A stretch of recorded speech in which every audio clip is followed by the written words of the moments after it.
Welcome back to Just Chattin', and this is the series of videos we do on Thursday and Sunday evenings just for our own entertainment. So, let me start with yellow for Catherine, who, by the way, is back to work now, and Lex's mom, everybody else battling with cancer. We're sending as many good vibes as we can out into the cosmos for you. For the Audie fans, Audie is outside sunning himself on the patio right now. He had a very good week. One of our viewers, Ann Campbell, sent him treats and a collar from Scotland. Oh, and a toy. So he loves the treats. He ate about half of the treats, and the other half he simply licked until they were grubby, like covered in cat drool. And I just said, no, this is going to have to be thrown away. But in Audie's universe, that means he loved them.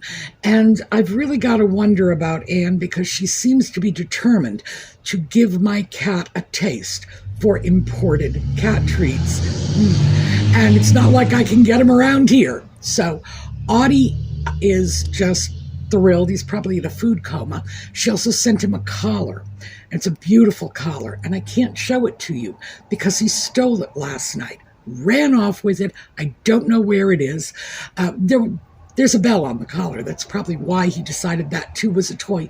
But when it first came in the mail, I showed it to him and said, here's your collar, and put it away.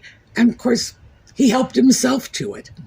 It will turn up just as the missing can of Coke that he stole did. And I will probably put it up on the bookcase, which is currently, it's my stuff Audie tried unsuccessfully to steal from me shelf. So we'll see. All right, if he does show up, of course, we're going to let him photobomb the video. We will be back in 22 seconds after the intro.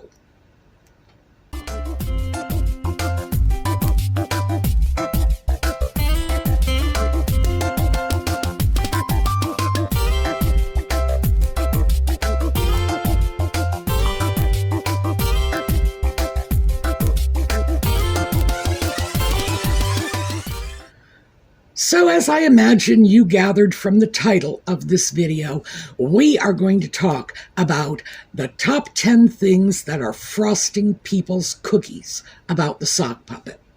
This came about because in the last video, I had mentioned that, there are times when I started to feel sorry for the poor sock puppet. Maybe he's just some simple-minded dupe. I mean, I do believe that, simple-minded dupe, sure, but, maybe he's just been manipulated into the very bad things he's done. But I always change my mind in the end and say, nah, that just doesn't wash. Even the sock puppet is not that stupid, that gullible, that easily manipulated. Sorry.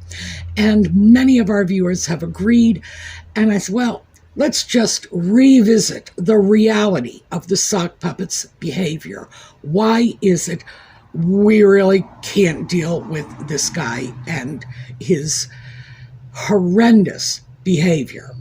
So before we get started, I'm going to list two. These are honorable mentions. The reason they are honorable mentions is not because I don't think they make the list of the top 10, but because I think it would take a separate, complete video to even scratch the surface for both of them. And if you want that video, let me know. We'll dig into it. One, the incredible abuse that he heaped on the Queen and Prince Philip at the end of their lives. As their grandson, we should have reasonably expected him to be considerate, to shut his mouth, and not feel the need to tell his tale until they were no longer around to be troubled by the vitriol he was spitting, racism, the empire was the Commonwealth is Empire 2.0. I was going to say the Empire is Commonwealth 2.0, but it's that inextricably linked in his public comments. It's appalling. But again, to get into that, that's going to be a full half hour.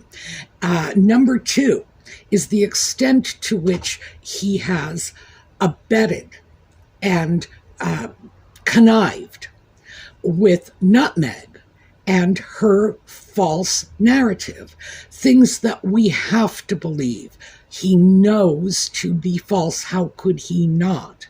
And time again, he has supported his darling wife in overt lies that have been categorically proven to be false.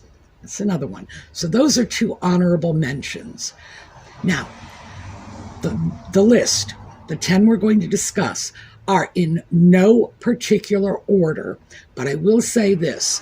In order to make the list, there had to be significant harm to people in general. In other words, it can't just be one person's distress. Because, yeah, we couldn't stop the list at 10 in any universe if we were just dealing with the sock puppet being offensive to one individual. Had to have more broad and far-reaching consequences. And the harm had to be significant. So that's how I compiled the list. And we are going to start with one that is surfaced in the comments all the time. Why has the sock puppet not spoken out about the clear human rights violations going on in Africa and victimizing the Baka people? So, Africa Parks, which is a charity the sock puppet had formerly been chairman of the board. I'm not sure what his exact title was, but it was nominal guy in charge. He's now just a board member. The park's employees, the guards, have been accused of some pretty brutal crimes against the Baka people, assaults, some of which were of a sexual nature, torture, etc., etc. I can't get too specific because if I use these words, YouTube will restrict my videos, and they've done that to me very recently because I use the evil S word instead of saying unaliving oneself, which to me is intellectually dishonest.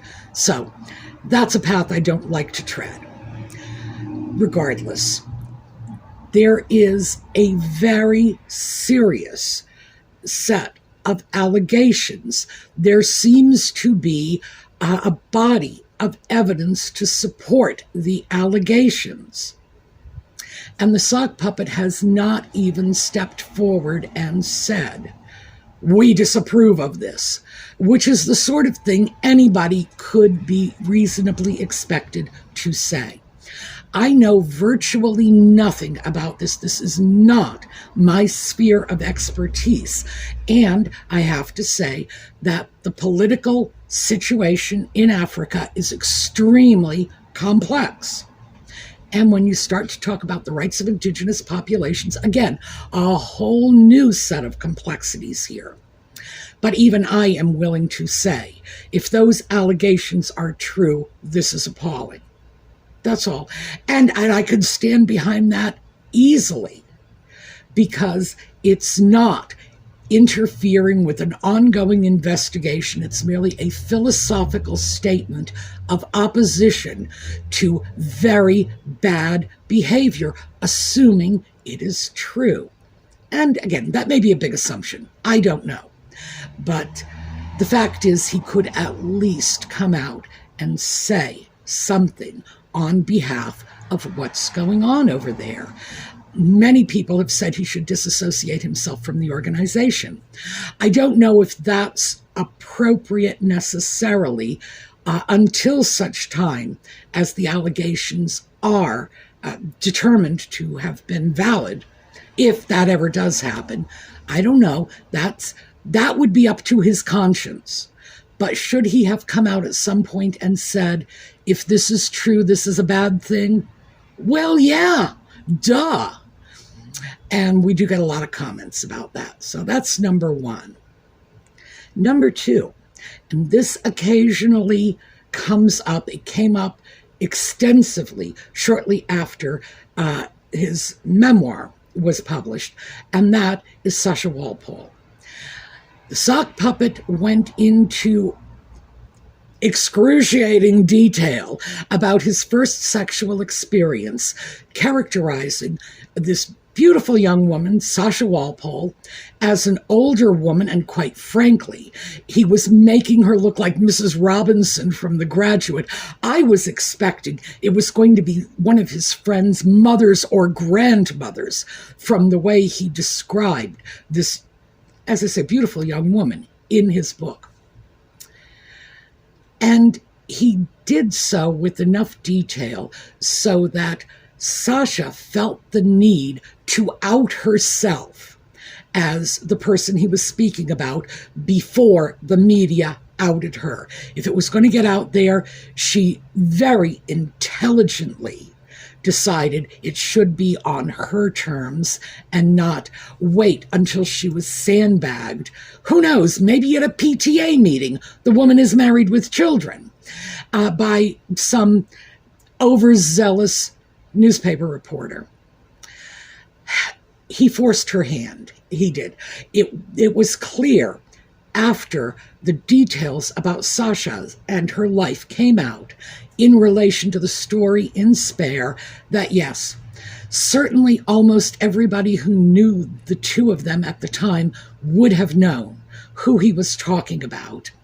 And Sasha, for her part, kept quiet for, 20 years? Even though that story could have netted her a very significant payday if she had brought it to the tabloids. She did not. You know why? Because even though the sock puppet's behavior was about as ungentlemanly as you get, and that is like the classic definition of a man who is no gentleman when he starts talking about the women he's had intimate relations with, Sasha was a gentleman, and she did not say anything. So, yeah, the fact that she's married, she has kids, that he never even discussed this with her. She didn't know about this until the book came out. No, that was appalling behavior. And this is coming from a man who does nothing but complain about senseless invasions of his own privacy, the damage it does to his family. What about her? What about her small children? What about her husband? She kept her mouth shut for a long time, protecting his privacy, and he sold hers down the river. Yeah, a lot of people find that utterly contemptible, and it goes very high on most people's lists of things to despise about the sock puppet. Next up, and this is one that, because this is very short, by the way, I am going to give you the sock puppet's own words about this. So what you are about to hear is from Spare. It's very short, and it is the entirety of his discussion of a woman with disabilities. So here you go. The matron I dealt with the most was Pat. Unlike the other matrons, Pat wasn't hot. Pat was cold. Pat was small, mousy, frazzled, and her hair fell greasily into her always tired eyes. Pat didn't seem to get much joy out of life, though she did find two things reliably satisfying: catching a boy somewhere he wasn't supposed to be, and shutting down any bouts of roughhousing. Before every pillow fight, we put a sentry on the door. If Pat, or the headmasters, approached, the sentry was instructed to cry, "KV, KV!" Latin, I think. Someone said it meant the head's coming, someone else said it meant beware. Whichever, when you heard it, you knew to get out of there, or pretend to be asleep. Only the newest and stupidest boys would go to Pat with a problem, or worse, a cut. She wouldn't bandage it. She'd poke it with a finger, or squirt something into it that hurt twice as much. She wasn't a sadist, she just seemed empathy challenged. Odd because she knew about suffering. Pat had many crosses to bear. The biggest seemed her knees and spine. The latter was crooked, the former chronically stiff. Walking was hard, stairs were torture. She'd descend backwards, glacially. Often we'd stand on the landing below her doing antic dances, making faces. Do I need to say which boy did this with the most enthusiasm? We never worried about Pat catching us. She was a tortoise, and we were tree frogs. Still, now and then the tortoise would luck out. She'd lunge, grab a fistful of boy, aha! That lad would then be well and truly fucked. Didn't stop us. We went on mocking her as she came down the stairs. The reward was worth the risk. For me, the reward wasn't tormenting poor Pat, but making my mates laugh. It felt so good to make others laugh, especially when I hadn't laughed for months. Maybe Pat knew this. Now and then she'd turn, see me being a perfect ass, and she'd laugh too. That was the best. I loved cracking up my mates, but nothing quite did it for me, like making the otherwise miserable Pat bust a gut. Now, we don't know who Pat is. No one's come forward and said, oh, that's me. I imagine the people the sock puppet went to school with will know who she is, or was. And she would have been older. Perhaps she's no longer with us. I do not know. And as an aside, in typical sock puppet fashion, and I want to clear this up because I hate when that idiot says things publicly and people might actually believe they are correct. What the boys were saying was not likely to have been KV. It was likely to have been cave, which is, in fact, Latin, and it means beware, be careful. Yeah, the idiot doesn't even recognize Latin when it's coming out of his own mouth. How dumb is that? The reason I'm taking this, as I did with Sasha Walpole, there's only one victim, but it shows his complete disregard for women in general, to be speaking the way he did about Sasha, Pat, the way he condemns her appearance. Oh, and Lord, he was certainly not kind to people with disabilities, now was he? And we'll be picking that up later when we discuss his racism, because, yeah, he's got a lot of problems. When we start to look at this, throwing messages like this out, and keep in mind, the key demographic in support of Nutmeg and the sock puppet are Gen Z, 18 to 24.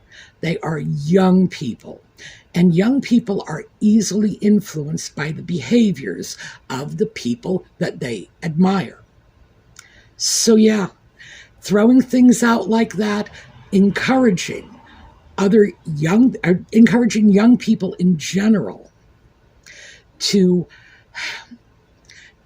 show a complete lack of regard for women, not even to keep their mouths shut about where their little blue todger has been, that perhaps it shouldn't have been, or to show a little compassion to people with disabilities, keeping in mind that neither story was integral to the memoir. Neither one. In fact, the story about Pat was largely extraneous. The book would have flowed beautifully without that little tidbit. But no, we have to know that the sock puppet loved making his friends laugh, even at the expense of an obviously, well, according to the sock puppet, unhappy woman with serious physical limitations. Ooh. I don't know. All I can say is I'd love to have a few minutes of time with that sock puppet because, quite frankly, I have no problem standing up for people with disabilities, and I would love the chance to do it. So, yeah, it's the impact on those two stories, not just one individual that he harmed. Although with Sasha, the potential harm was to her children and her husband, and we don't even know. We don't even know. Her children are young. We could be hearing about this 10, 20 years from now.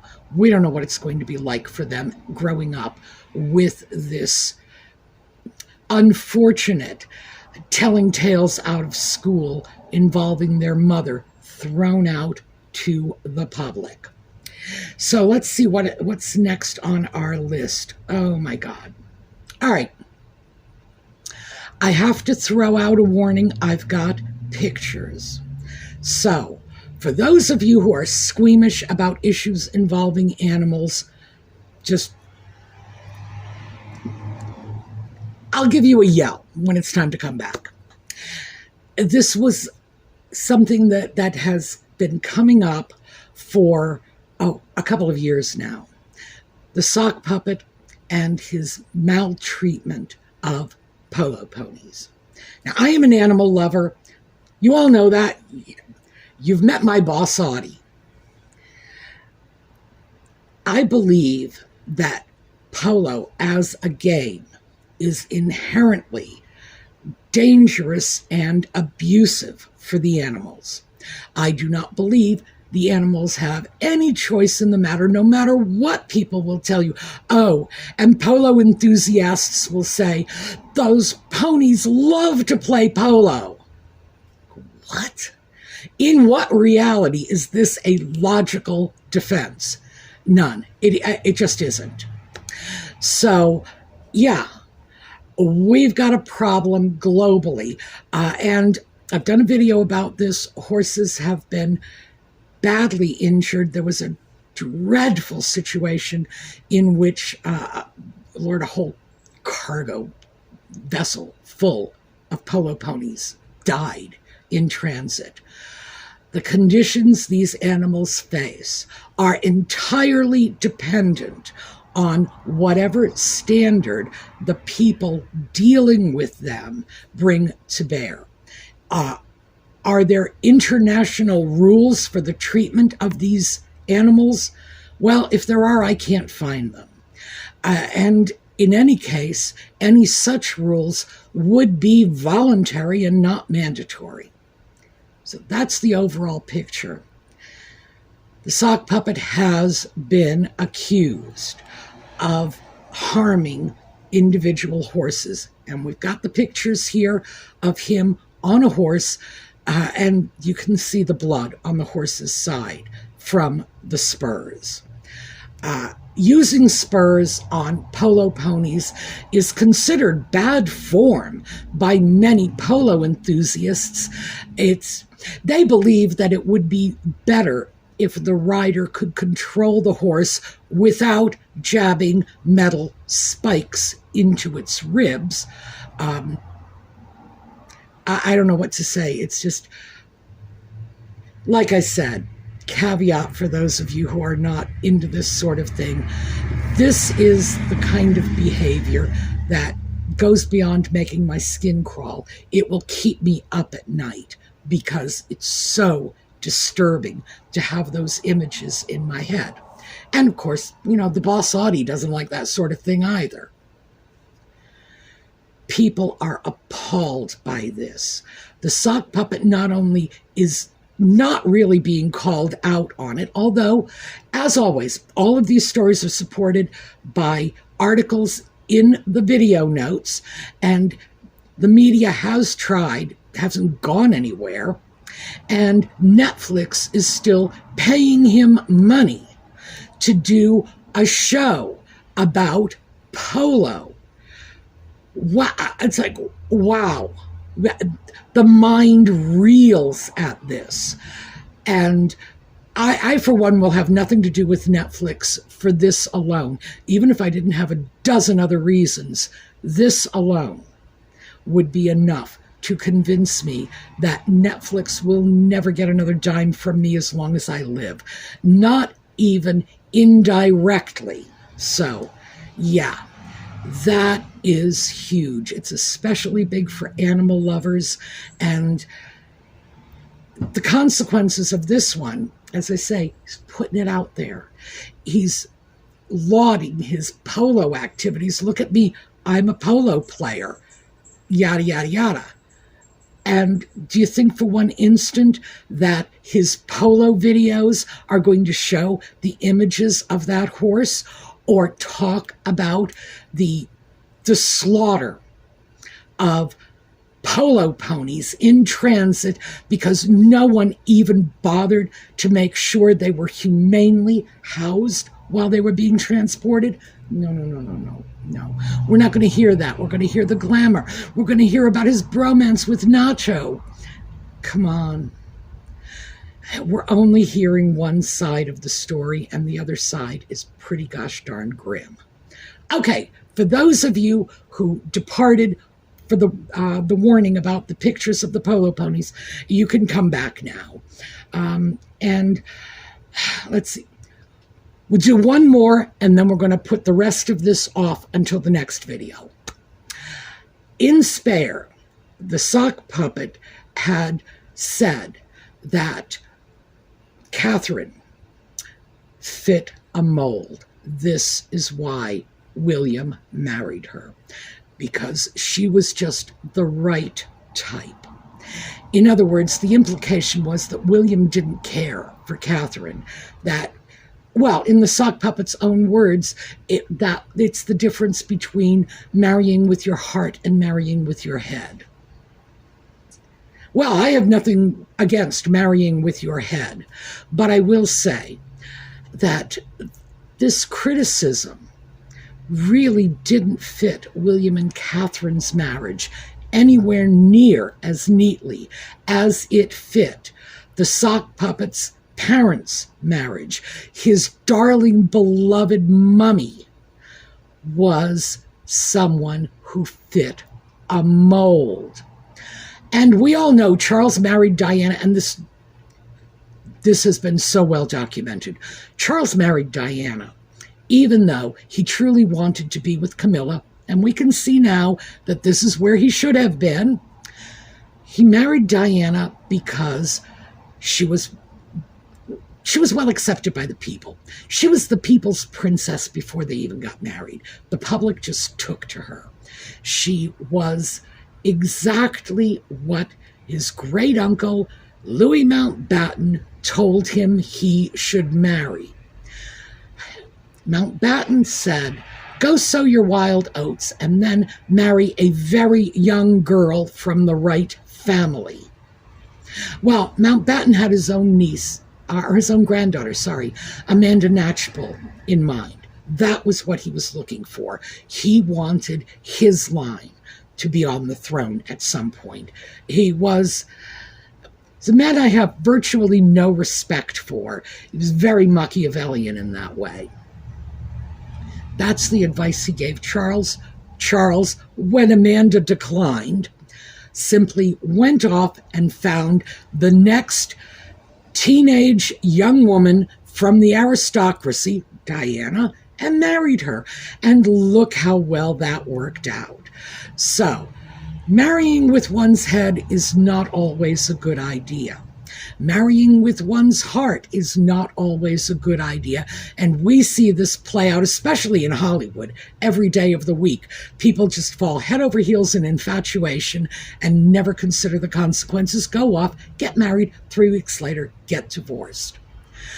What the sock puppet was trying to say is that Catherine, who was very acceptable to the British public, and still is very acceptable to the British public, not because she fit a mold, but because of who she is. She is everything a Princess of Wales should be. You know, she has the looks and charisma of a Diana, and she has the morals of the late Queen. So there you go. And she deserves the public acceptance she gets.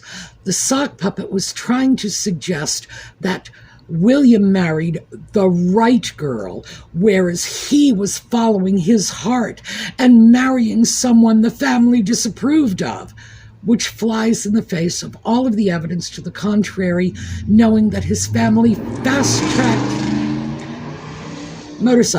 fast-tracked her into the royal family, bent over backwards to accommodate her, and even in the end, it was the sock puppet and Nutmeg who decided to leave.